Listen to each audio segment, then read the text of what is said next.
Welcome to the Core Experience, your connection to community, business, and the people who make it all happen with your host, Brandon Suba.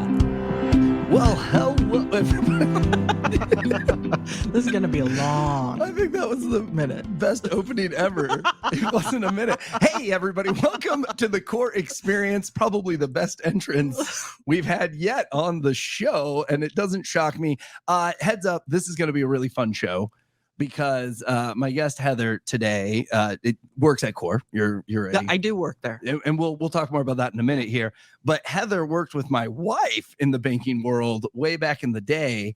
And I remember exactly as I was walking down a hallway, you were walking the other way. And it was like, oh, you're here now. You're like, hey, Mr. Zuma. Yes. And it was really cool to see you. So anyways, welcome to the Core Experience, everybody. For all of our listeners out there, we're back. Season 3 is still rocking and rolling here. And we say that we bring in influential people of the community and all that here on the show. And I think we've nailed it today. I like that. Because you have done phenomenal things at the bank. Thanks. And you are a great I want to say person in the banking world, and that's not very elegant at all. No, because I'm not eloquent in the banking world at all. So that's a lie. You've done amazing things. So this was our opportunity. We've done a lot of good shows, and we support a lot of good organizations, and we've had them on. But today, we're just going to focus on good old-fashioned banking. Because it's not really good old-fashioned anymore. There's a lot that has changed in the banking world. I was a teller way back in the day in 2005. Oh, I got you beat. So, well, and you'll tell us more about that. But I'm happy I had those few years because now being back in banking, I've seen everything that has changed. And you know what the weirdest one is? And this problem, I had to just miss this cutoff. We were not allowed to have email addresses as tellers. That's right. Back in the day. Yes. And so now that I can email the branches and everyone responds, I'm like, oh, you all have email now. That's nifty. It's those little things that you realize that wow, we've come a long way. We have. And we're going to talk about that today. So, okay, without further ado, let's officially introduce you then. So today I have Heather Seaman with me from Core Bank. And Heather, why don't you tell us a little bit more about your role at Core? I don't know. You can throw a little history in there too, since we've touched on that you're from banking. I'm from banking. I've been part of banking for a long time. In fact, we did the math today, and I hate to say, but it's been 27 years. 27. So wow. I started out as a teller. My mom was my first manager. Ooh. So I was challenging at the time as it was. But I started out as a drive-through teller, and my mom always said you need to have a backup, and banking has always been my backup. But then I kind of found out I loved banking and I loved leadership. And so currently I am the senior banking center manager for Core Bank, and I head up the retail department for Core. Oh. So all the branches report up to me, including the Omaha Metro and Kansas City areas. So, awesome. I guess I didn't realize Kansas City reported to you too. So it's been a heck of a ride, and it's kind of cool, and it's wonderful to be part of a community bank like Core Bank. Yeah, I would agree, because we both came from the big commercial banks. Yep. We won't name any names, and they weren't the same banks necessarily, but even I feel that culture shift. And I always say it, the bigger banks try to have the culture of a community bank. They're just too big. Yep. Where I don't feel this way. I know Core really does support that culture and that community feel, and they do. They take good care of us too. So. Yeah, they do. And that's the cool part about working at a smaller bank. So. It is. Yeah. Speaking of all that we do at the small bank, we support a lot of organizations, and I would love to know what's your favorite organization, because you're less than a year, aren't you? I'm about 6 months. 6 months in. Yeah, okay. So I'm about 6 months in. So I'm still learning a lot about the community of Core, which has been a lot. We talked about the golf event that just recently happened. Yep. We had Hannah from Humble and Kind. She was on, that could have even been the last episode that we pushed out, if not the second to last episode. So that was we have Humble and Kind. We have coming up in November, we have the diaper drive with the Nebraska Diaper Bank. We have the Christmas families. They end up going out and adopting a family for Christmas time. You know what? I remember now. We wrapped the gifts last year, and it was 10 tables with 2 people at each table, all hands on deck wrapping. It was a lot of That's a fun. big deal. I got to show off my mad wrapping. A skateboard. I wrapped a skateboard in wrapping paper, and it actually looked pretty good. I was pretty and impressed. even, coming from another bank, I have my own places like Omaha Home for Boys. They just gave a grant to Oh, cool. Core Cares. And then I also have Omaha Street School, which I know they contribute to Omaha Street School all the time too. So these are different things that they've done. And our biggest one in February, Polar Plunge. Oh yeah, it was my first. My first Polar Plunge was last year, and it was with Core Bank, and it is a day. Yeah. It's a whole day event, but it's a lot of fun. It is. Really So was. it's a big deal that we get to do these things for our community. So Yep, it is. It is.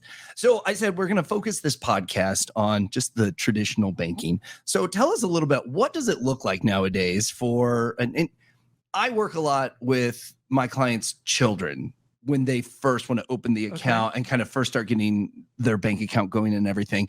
But what does it look like for someone that's needs to open that account and needs to start their financial journey when they walk into Core? Just like, hey, I don't know anything. What do I do? So the thing about Core Bank that I have truly loved is that Core Bank is so forward thinking in how banking's going to be and become. They're already there. Cool. So Core Banking is a digital bank. I think of digital banking as, all the things that we use on our phones, on our computers, on our tablets, on our iPads, all these different things. And one of the things that I love is how they build those relationships. And the wonderful part of, building a relationship, as we all learned during COVID, is we still need that human touch, but we have all the abilities of using all the digital aspects of things. So yeah, I can come in and I can get to know Brandon, and I can get to know how he is with all his kids and, everything about that. But then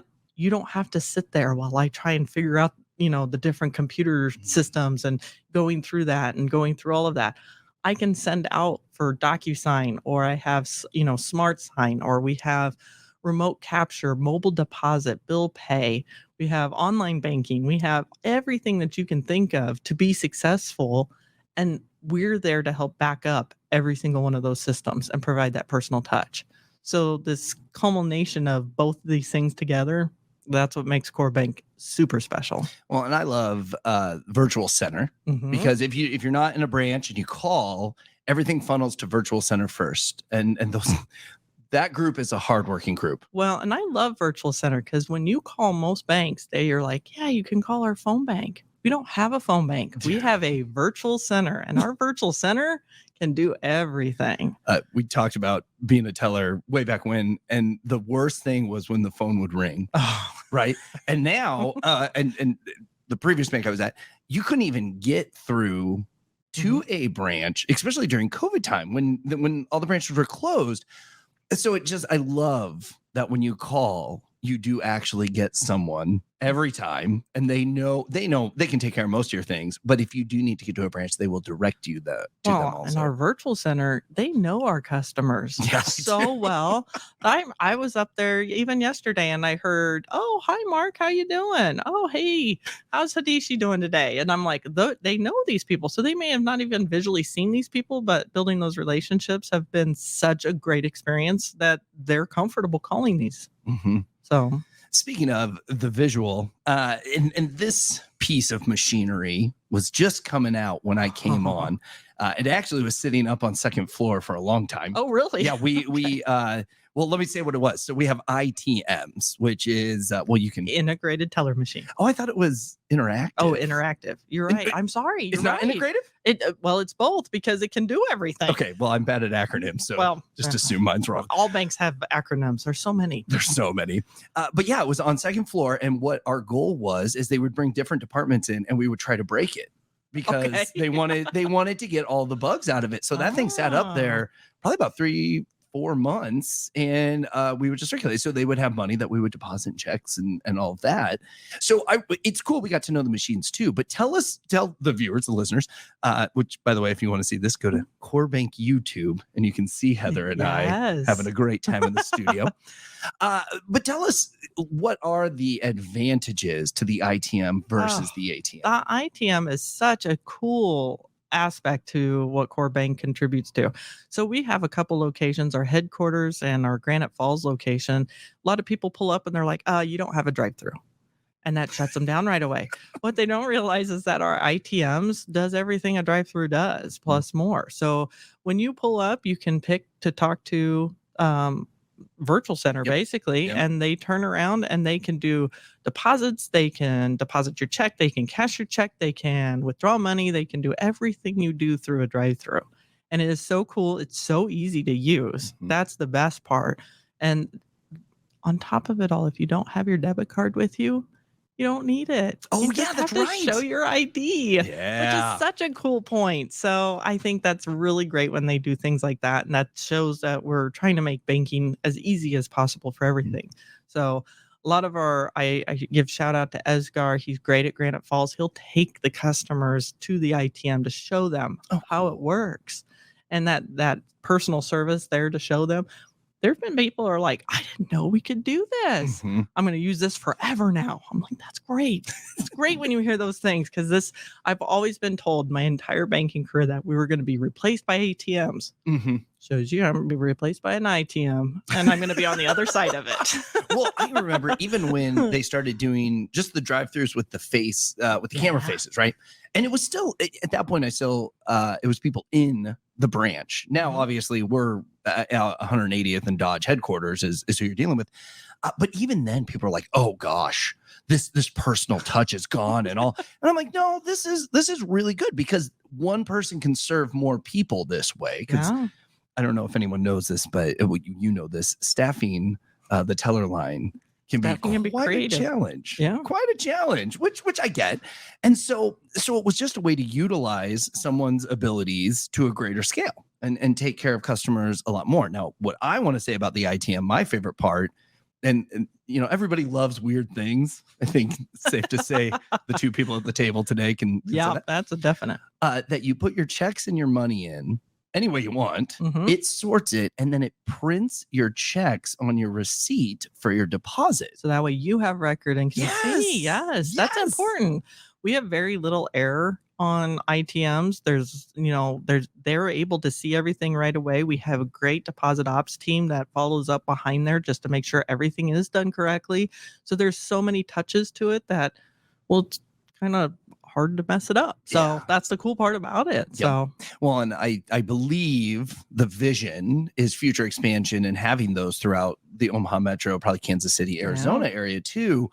And again, how cool is it that we don't have to build a whole building around it, but yet our customers are able to bank in all these different areas? Yeah, we want to make banking as easy as possible. That is true. Last thing you want to do is sit there and go, I got to deposit this check, which I'm really good at keeping checks for a while, and I need to not do that. But we have mobile deposits that we can do, so that's even better. So, but yeah, banking on the go is the thing. People have other things to do, but banking is something that we need to be there for everybody. And I'm putting you on the spot here because I know it's not on this. Virtual centers hours, though. So the ITM to get someone, is it 7 to 7? Basically, yeah. I think it's 7:30 to 7. 7:30 to 7. Yeah. Because when I was a teller back in the day, I remember this lady came blazing it. We closed at 6, right? She came blazing in at like 5:45 in the drive-through. And she goes, I just want to let you know, I work from 9 to 6. So this is very hard for me to be here right now. And then, I mean, this was back in the day. I was like, I'm sorry. I don't know what more to tell you. Like, thanks for making it today. But when I came over to Core, I learned that it was that 7:30 to 7 time frame. Well, how great is it that you can work the 9 to 6 or 9 to 5 or whatever it is, and be able to go through an ITM, still have somebody to talk to, but you're not in a branch. No, you drive right through, you knock out what you need to do, and then you head out. I just think it's cool. And beyond 7, you still get a lot of the services. You just don't have that personal face that you can pull up. And we do still have the traditional banking where you can come from 9 to 5:30. So that's a nice part too. So if you feel that you need to speak to someone, there's someone there to speak to at all times. Absolutely. So and secure, very secure in the areas. Very secure, yes. And I'll give heads up as a customer, you do have to be buzzed in to all the branches except. Well, they should be answering your door. I don't want coming to the door, right? Not buzzing. You're coming into our home. I would love it if people would answer the door. They do. Because if Heather barges into your house, you're gonna be like, excuse me, what are you doing? So same thing. You're coming into our homes and we want to make it feel like a home experience. I like that. Okay, so we talked about Esgar going out and walking people through the ITM. I've seen that happen at headquarters too. How are the team? How is the team doing, taking on all this technology and helping people kind of transition over? That's the best part. Most of the people that we hire, I mean, this is our world now. This is the world we live in. I look at, our children in school, they have tablet class. That took me a while. I was thinking the big tablets that we used to write on that were kind of off color. Are you talking Moses tablets? Yeah, that's what it felt like, so, but yeah, that's what they're teaching now. We have to move forward with that because that's the generations that are coming up. So they know how to work this, they know how to deal with it, and they know how to deal with the bugs. So that's the best part. There's always a workaround. We figure out, we put our can pants on and we figure out what we can do. Our can pants. That's too good. No, I know with my experience, everyone that I've worked with on the branch side, very educational. They are educational. Very informed, very educated on what they're doing. And I learned quite a bit from them because, again, I'm not in the branches every day. I'm not doing those transactions like they are. So I always like to learn when I can. And they do a great job. Just let me hang out a little bit too. Yeah, they love teaching people. They love showing people whatever can make their lives easier. So that's what I like about being around my teams. Security. Yeah. So there's been some fun stories of banks. I guess those were defaulting. They're not necessarily securities, but there's been breaches and all those things. And I will tell you, as we've talked about so much technology, that is changing, and the hackers and all of them are right behind it, doing what they need to do.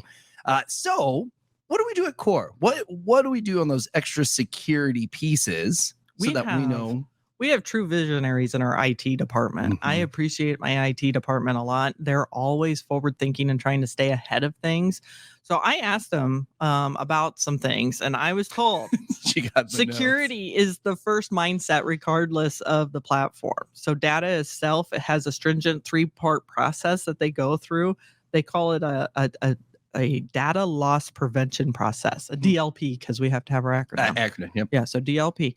So I'm talking to IT, or Jason is really great. He's forward thinking all the time of what we can do to protect us as a bank.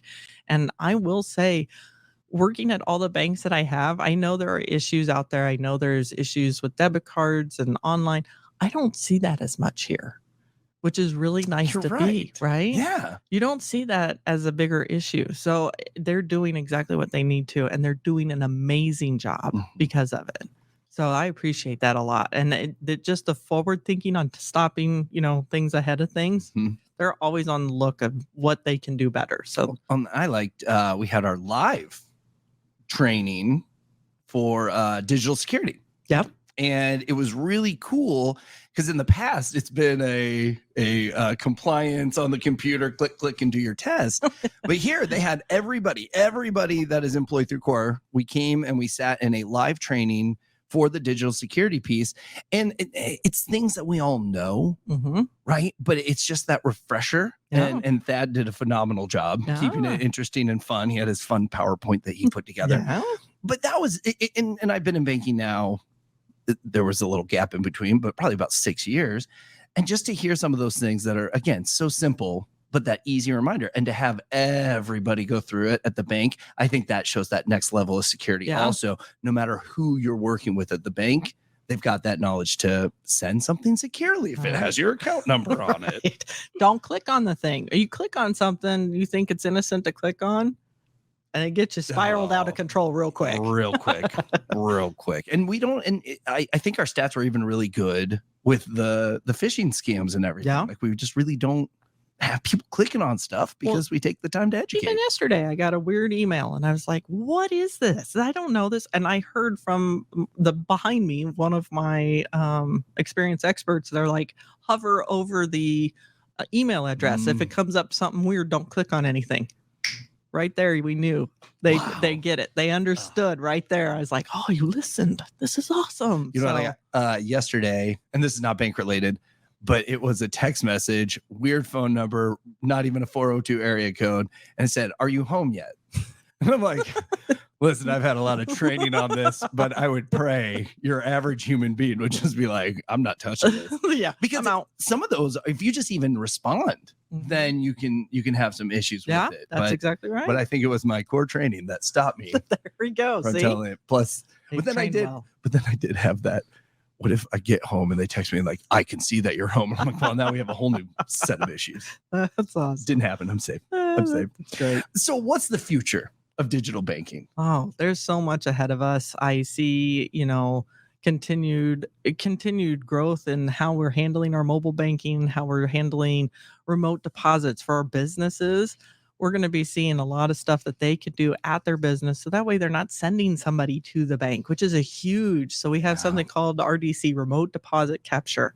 Such a big thing for them to use at their desktop. So we have different things like that that are going to be able to really propel us forward. And that digital experience is even changing the way our lobbies look. Yeah, that's true. I mean, at Core Bank, our lobbies are not, I don't want to say normal lobbies. They're not normal lobbies. They are places where you can tell Core Bank is something different. And I have seen the experience experts, because our experience experts are able to be tellers, are able to be bankers. They're knowledgeable. They're ready to go. I've seen this before in other banks that I've worked at. It hasn't worked too well. They had a hard time getting it lifted off. This has been presented well. This is good. We're hiring the right people to do the right thing for our customers. So it's been amazing to be part of it. Good. I always like to open it up and say, any final thoughts as we close out the podcast today? I'm excited to see where Core Bank's going to go. Me and too. I think Core Bank's going to be able to get there. They have great people in the positions. I'm a big advocate that the right butt and the right seats get you where you need to be going.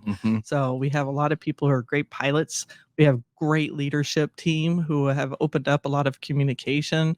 They know what needs to happen, and they're there to support us. So it's just really great to be part of an organization that backs their employees, backs their community, backs their clients. Well, and 12 years of banking, you said, right? Yeah, we'll say that. 12 years. Maybe a little more. Anyways, to have you coming in from an outside looking in and then diving right in, because you absolutely did. Why, I jump. I cannonballed. That's right.